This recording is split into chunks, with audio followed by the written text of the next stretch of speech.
Welcome to Would I Lie to You, the show that separates the truth from the twaddle. On David Mitchell's team tonight, a brilliant actor who says he gets upset when he works abroad because he misses his family so much. Like I said, he's a brilliant actor. It's John Simm. And a sports presenter who's been described as the female Gary Lineker, although she doesn't have big ears or stink of crisps. It's Gabby Logan. And on Lee Mack's team tonight, she's the host of a Sunday morning show on Radio 2, which I find is the perfect listen for when I've just got in from clubbing. It's Scanlon. And a comedian and actor who's appeared on CBeebies. He was almost late tonight because of rail replacement works on the Ninky Nonk. It's McCausland. We begin, as always, with round one, Home Truths, where our panellists read out a statement from the card in front of them. To make things harder, they've never seen the card before. They've no idea what they'll be faced with. And it's up to the opposing team to sort the fact from the fiction. Chris, you're first tonight. OK, they offered me this in Braille, but as blind people go, I'm pretty rubbish and I can't read any of that nonsense. So, Lee, will you please do me the honours and read what is on that card? I certainly will. For a whole month, I thought my neighbour was ignoring me, and he thought I was ignoring him, until he found out I was blind, and I found out he was deaf.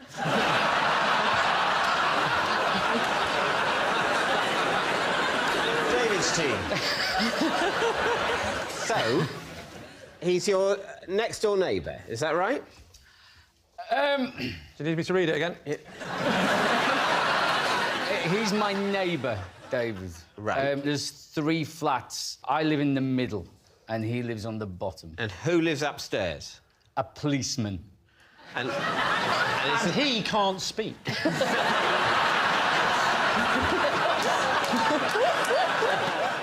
So, you thought he was being standoffish? I thought he was being the rudest person that I've ever met. I was there, for example, on the day that he moved in, and I said hello to him, and he completely ignored me. Maybe he didn't. Maybe he went... Well, I don't know what you're doing, and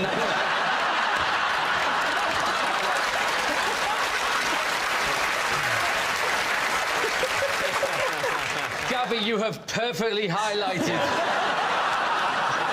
exactly what probably happened. So, he's deaf? Yes. But he can see? Yeah, otherwise he'd be in real trouble, really.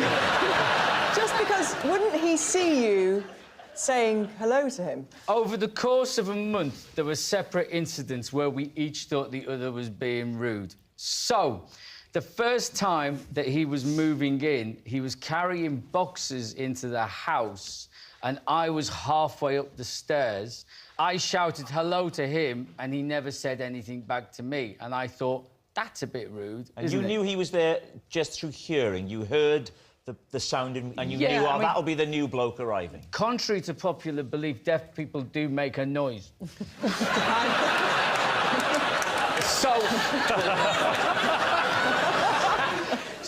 But other occasions, I would be outside, like, doing something with the car. I like packing the car, unpacking the car, maybe doing Not driving the car.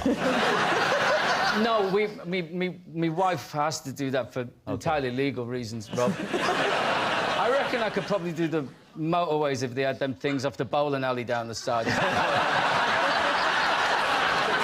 A number of times, he'd come back to the flat and he'd, like, waved and smiled at me, and I'd not known he was there and completely blanked him. And then I'd heard him walk past and I'd shouted hello to him, but I was talking to his back then, and he never answered me. And this went on for quite a while, really. How did it resolve itself? Yeah. Did the policeman intervene and sort it out? I called the police and he came down. And then I had a hunch he must be deaf. I guessed that was the only possible, plausible option. I'm exactly like that with my audiences when they're not laughing. I actually bumped into his mum who was visiting, and I said, like, he's deaf, isn't he? And she said, yeah. That's a bold opening gambit. We have each other's mobile numbers now, and so we're able to Hang on, send... let me think about this for a second. How does he answer the phone? We have text messages, Lee.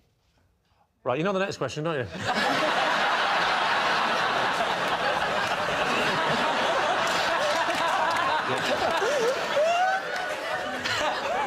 So... My phone talks, so it reads everything out, and if... And just to give you an insight, even the emojis, if you use an emoji, it tells you what the emoji is. And the smiley face, the one that the main smiley face, specifically for blind people, that one is called smiling face with normal eyes.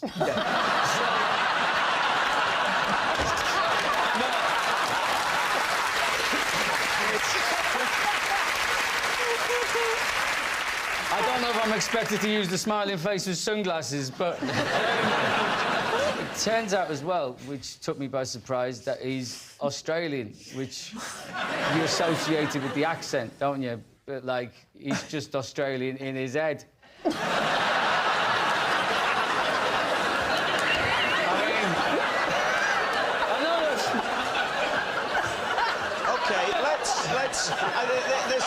This is becoming odd. I mean, if any of this is offensive, they don't have to put it on the subtitles.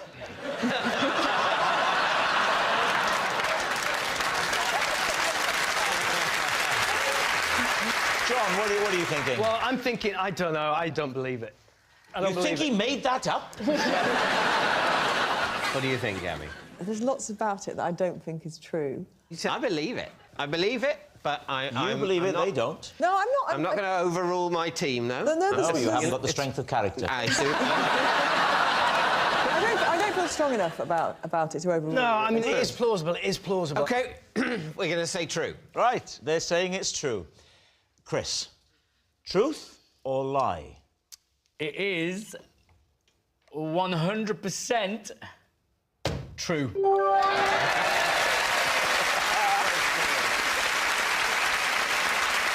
Yes, it's true. Chris and his neighbour really did think they were ignoring each other. John, you're next.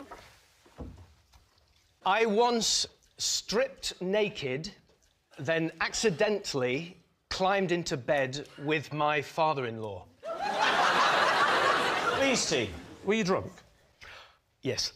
Was it his bed or was it a spare bed in your house? It was our bedroom in our house, and they'd been babysitting. And so I noticed another presence in the bed, which I assumed to be my wife. Yeah.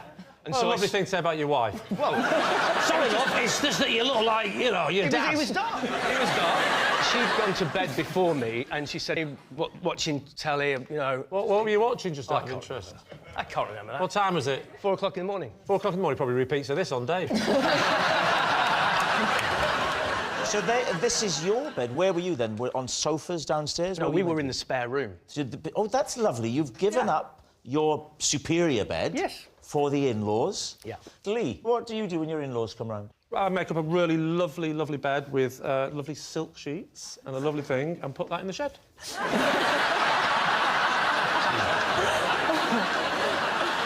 So you've come into bed. You think that your wife, she's gone ahead of you. I thought it should be spark out, you know. Spark out in the bed. Yeah, yeah, and I've often done this journey in the dark. So she's often in bed before me. Yes, And yes. I know what to do. I can do it in the dark. With the clothes off, round the side of the bed, leap in, give her a snuggle. Oh, did you give her a snuggle? I went to give her a snuggle. Oh, no, Did you? naked. Naked. Which way was he facing? Thank God he was the other way. I spooned him. You spooned him. Like that makes it better. I think it's worse. I think you'd have to have done it both ways to know which was worse. That's true. Were you spooning in the way you spoon when you want to have a cuddle as you go to sleep? Or were you spooning in a way which was hoping to just nudge her awake?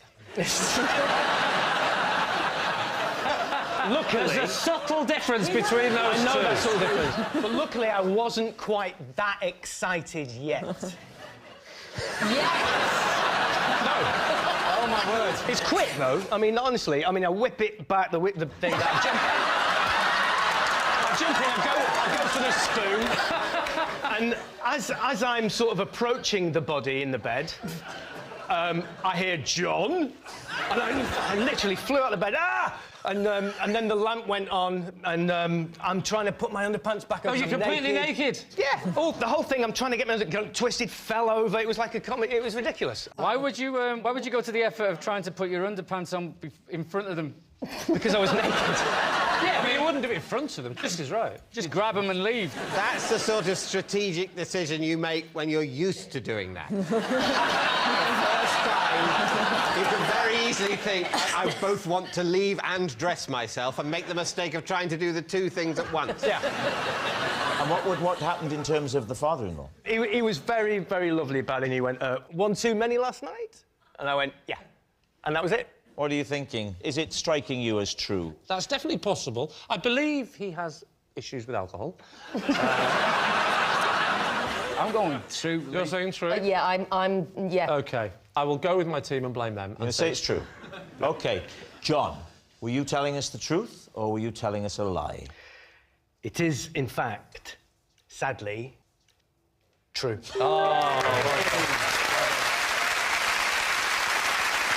Yes, it's true. John did climb into bed naked with his father-in-law. Our next round is called This Is My, where we bring on a mystery guest who has a close connection to one of our panellists. This week, each of David's team will claim it's them that has the genuine connection to the guest. It's up to Lee's team to spot who's telling the truth. So please welcome this week's special guest, Richard.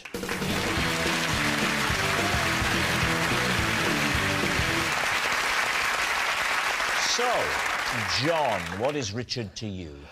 This is Richard. He's the stunt horse rider who galloped me through a moonlit forest so I wouldn't miss the Man United Bolton game. Gabby, how do you know Richard? This is Richard. He is the flight attendant who persuaded me I wasn't dying, but I had trapped wind. And finally, David, what's your relationship with Richard? This is Richard. He came to my aid at the local tip when I lost my specs in his great big skip. Lovely. So, there we have it. Lee. Right. Would you like me to describe him, by the way? Would that help you suss out which of the three he might know? Yeah, a little bit of audio description. OK, well, he looks quite a cool dude, actually, so we can rule out that he knows David. Actually, I think you might know him because he's dressed as a policeman and he's not talking. So who are you going to quiz first? Right, John. He's the stuntman that covered you. No, we were using horses in this production I was filming, and we were in Scotland, and that's when he offered to help me. But what was it you said? You said he galloped you to a television. So what, you got on the back, spooned behind him? Well...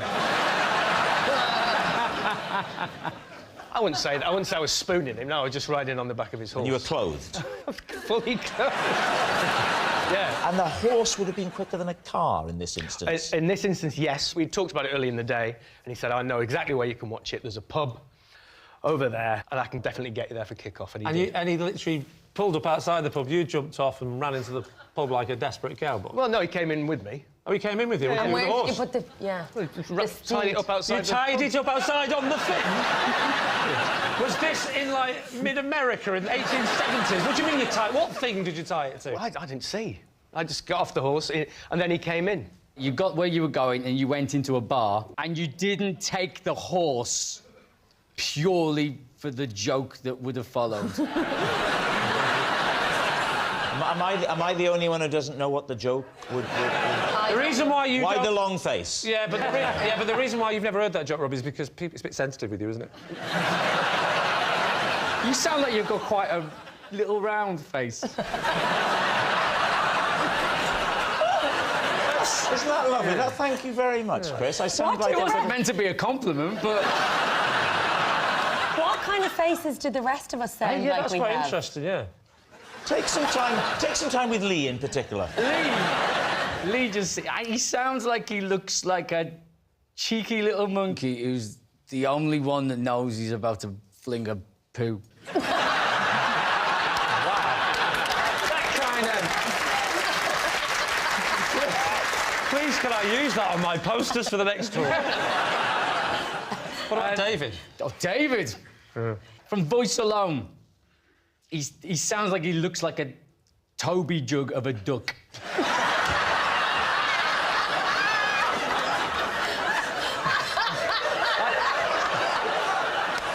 That is bang on. I think the that is the image I go for. I think this deaf neighbour of yours was right the first time. Right.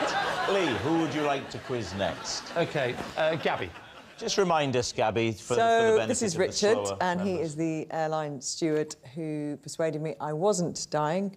I had trapped wind. OK, so what were your symptoms? I felt like really breathless, and I just couldn't. I felt like I couldn't get a breath at first. You hadn't opened the window again, had you? And, my husband looked across the aisle and said, "You look a bit pale." Well, you say your husband looked across, you mean he came from economy up to first class. He said, "You look a bit pale," and I said, I can't get any breath, and I felt really, really uncomfortable. Where were you going to? We were going home. From? Well, that helps us. We were going home. We were going from Gibraltar. Quite close to home at this point? No, quite early on in the flight, about OK. 10, 15 minutes into the flight, I started to feel a bit dodgy. Anyway, then, lo and behold, Richard came down and he said, "You all right?" I said, "I'm really not feeling great, actually." He said, "Come up here," and brought me up into the galley. Yeah. And then, well, I heard him talking to the captain. Ooh. And then I heard the word doctor being mentioned, and I heard the words... Oh, my God, what do you mean you heard the word doctor? Well- Because that could be quite scary if he said, listen, pilot, we need a... I'm not a pilot, actually, I'm a doctor. That would have released the wind.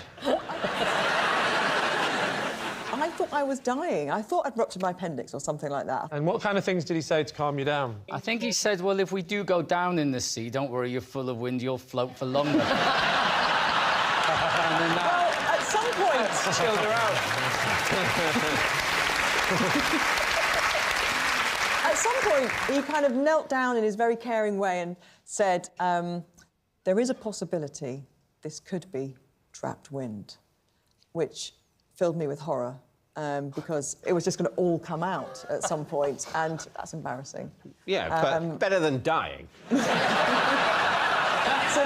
then he just went one step further, and he said to me, if we lower the plane, there's a good chance... Well, so your internal pressure would be less? So he said, there's a good chance it could come out, but I've got to warn you... Whoa.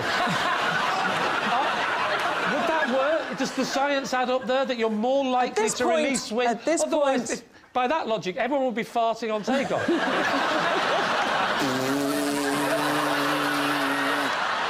You're not saying that it was beginning its descent? Well, I don't know how far out it would begin its descent, but... Well, not 15 minutes after takeoff. No, it wasn't 15 minutes. By this point, we're like over halfway into the journey. So he said to the cockpit, bring it down, and did they do that?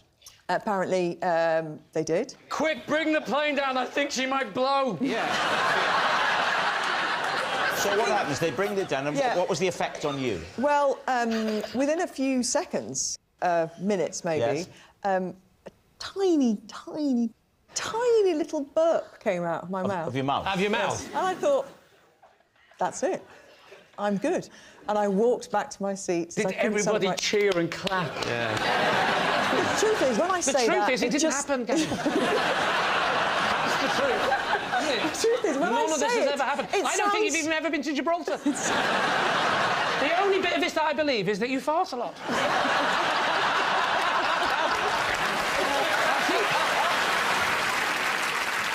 What about David? Remind us of your claim. This is Richard. He came to my aid at the local tip when I lost my specs in his great big skip.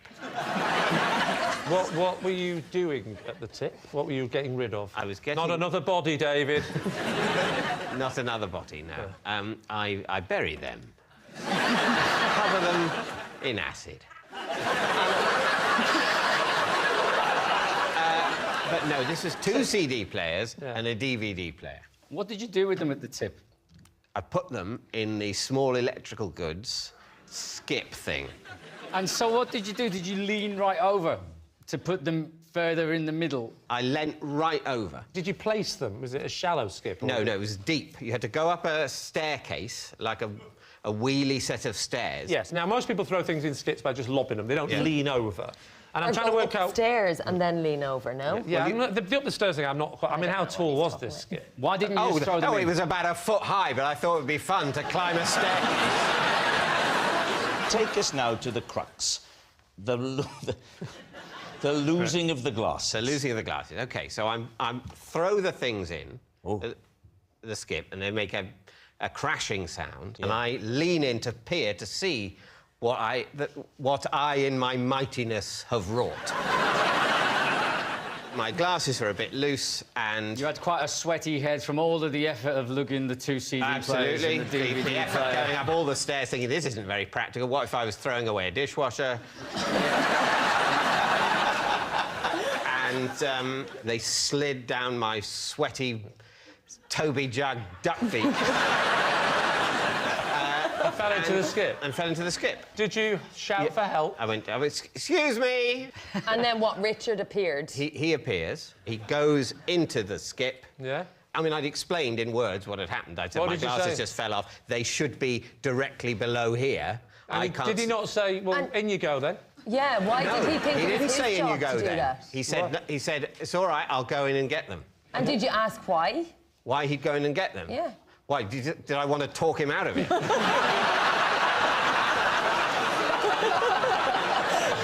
So he'd come over and you'd said, could you go and get my glasses? I quacked, he gave me some bread.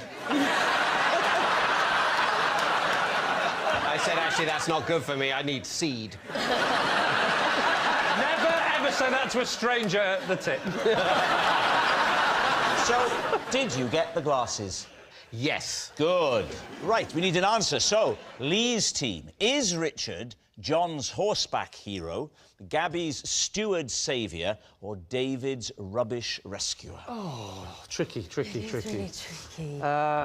Chris. I can't go with Gabby myself. I don't know. Like, trapped wind is very painful. What about David? If anybody's going to the tip to do the physical work, it's Mrs. Mitchell, isn't it? So who are you thinking, John? Well, we were chatting earlier in the green room, and he told me he was a Man United fan. OK. OK, so, what are you going to say, Lee? Well, go John. You're going John. OK. Richard, would you please reveal your true identity? I'm Richard, and I am the flight attendant that helped Gabby.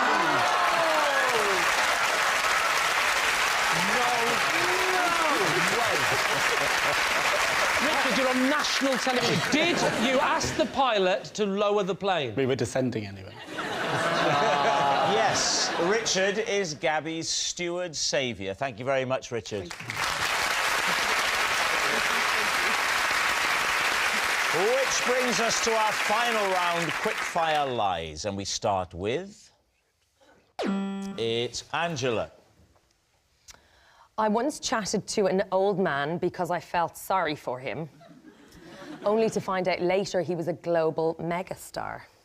David's team. Well, we have to know who the global mega Yeah, who was he? It's Steven Spielberg.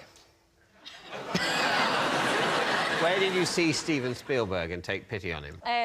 The BAFTAs. I was doing the red carpet thing for BBC Three. So had he stopped for an interview with you? No, so I was, waiting for the next person to come up. It was Michael Fassbender. And I was, getting in the zone. And then I saw this, very refined, older gentleman standing there. And I thought he was maybe somebody's dad. Wasn't a lot of fuss around him because he is Steven Spielberg. You'd think. He looked a little bit lost, and I thought, I'm just going to have a chat with him, because it could be my dad, and I'd want someone to have a chat with him. Did you put the microphone there to have the chat with him? No, I thought he was an old man. A real-life chat. So what did It would be you an say? odd way if you saw somebody a bit lost and a bit old looking to go, are you lost? Are you lost? Also, So you stepped away from the cameraman and the crew. Yeah, so I had a bit of downtime. Yeah. There was a VT playing, whatever. Yeah. E.T. VT. Oh. That would have Thought been they put one of ironic. his films on then. No. So anyway... What you watching, old man? Hey, why is the monkey on the bike? So what did you say to him, Angela? I was like, is it your first time at the BAFTAs? And he said, no, actually, I've been a few times, but not for quite a while. And I was like, OK, maybe he's not somebody's dad. And I said, oh, OK, who are you looking forward to seeing tonight? Oh, I thought you said who you're looking for. No, like, I just kept it loose, you know, who do you want to win? Have you any favourites? It's been a strong year for film. You actually said film. Do you work in the films yourself, though?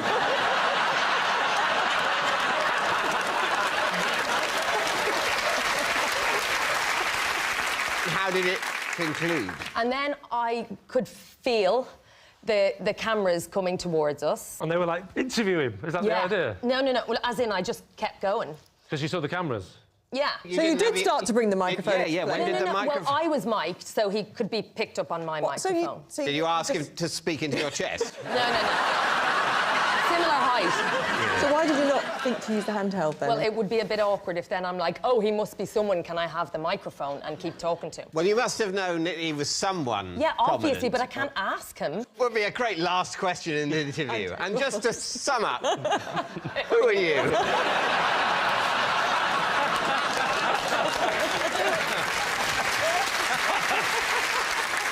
John, does it ring true to you? Could that happen? I just think Everyone knows everyone what would to know what Steven Spielberg... Was he wearing glasses? I think so. Are we playing Guess Who?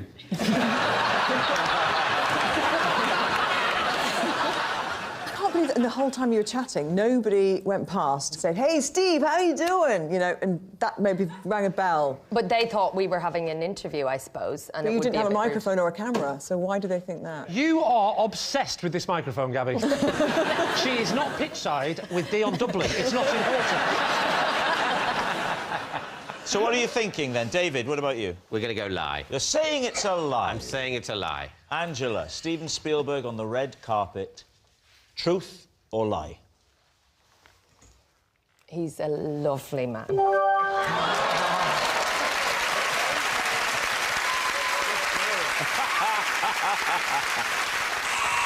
That noise signals time is up. It's the end of the show, and I can reveal that the scores are tied. It's a draw. Thanks for watching. We'll see you next time. Good night. An epic lineup of guests on BBC Two. Susan Calman and Joe Lycett are among those limbering up for QI right now. And no shortage of awesome celebs on the sofa here at 10:35. Arnie and Linda Hamilton talk all things Terminator with Graham Norton.